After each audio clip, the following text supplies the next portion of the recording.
This 30 acres of land behind me was the Menasha dump, and it was used for dumping. Now, what is this pond? This pond is a result of building a dump on a swamp, and this is a former swamp that got carved out and got blocked off. The salt keeps the water in there. They use salt in the production process, and it forms a coating under the pond, and that causes the overflow into other areas. Now, there's been some testing on this pond that has found high levels of PFAS.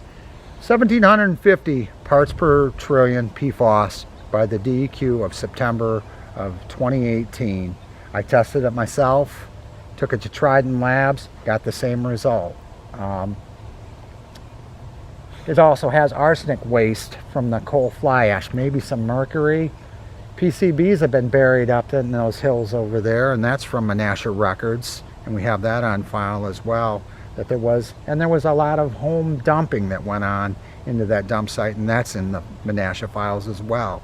That they had problems with people bringing trash from home, mill workers, and putting it into the dump as well. Yeah.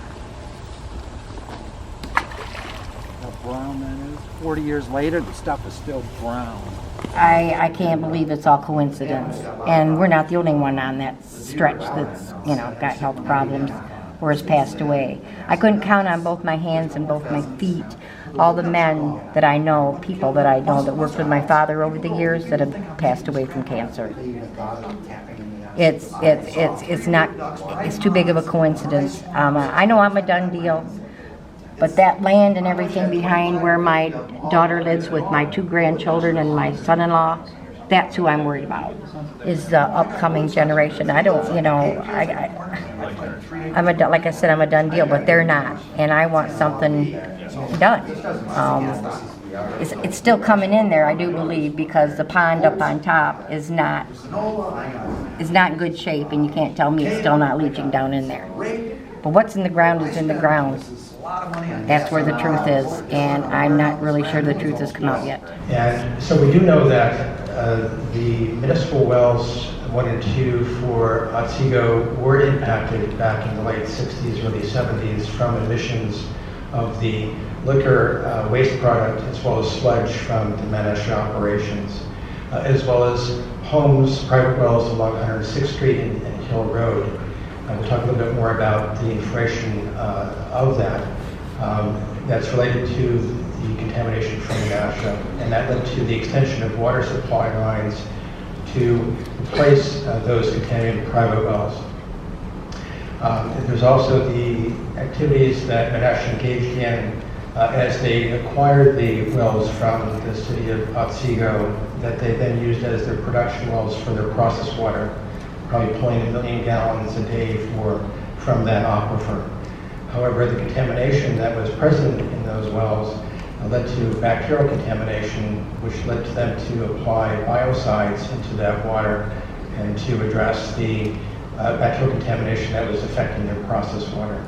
That may have also led to those chemicals present in those private wells that were impacted. So there's a lot of uncertainty about what the composition was at that time, but it's clear that there was impact in those private wells along that were from the Menasha facility. To back up a little bit to the beginning of the presentation, when you guys finally admitted that you have looked into the historical contamination in our community, and you're acknowledging that there was some back in the past. It's a little bit alarming to me that we spent literally 30 seconds on the fact that the Otsego City wells were contaminated by Menasha. Dr. Mark Johnson with the biocides and all of that back in the 60s and 70s when my mother and a lot of people were pregnant. As you know, these chemicals are mutagenic. They're also epigenetic, and they're passed down from generation to generation.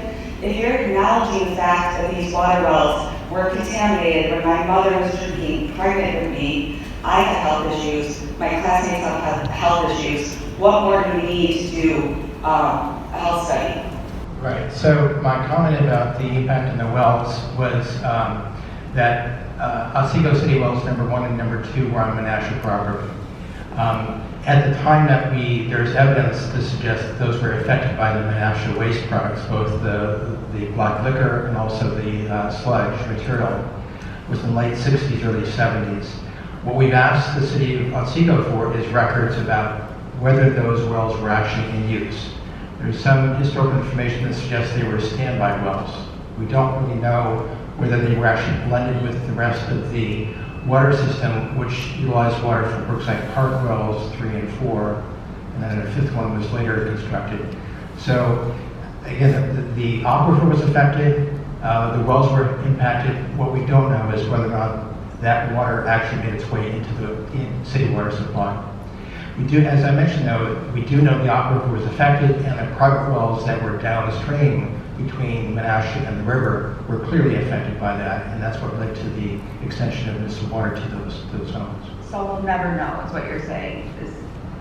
It's an uncertainty that we have at this point, unless there's additional information coming forward for us to really know whether or not people who were on municipal water at that time were affected. Like the historical contamination actually lines up with our health survey, meaning that the historical contamination that they're acknowledging was in the 60s and 70s, and now it's my generation in their 30s, 40s, and 50s that are reporting these health issues. They're acknowledging also that the potential contaminants that we were exposed to historically are mutagenic and epigenetic, which means they're handed down from generation to generation, yet they still aren't willing to give us a proper health study.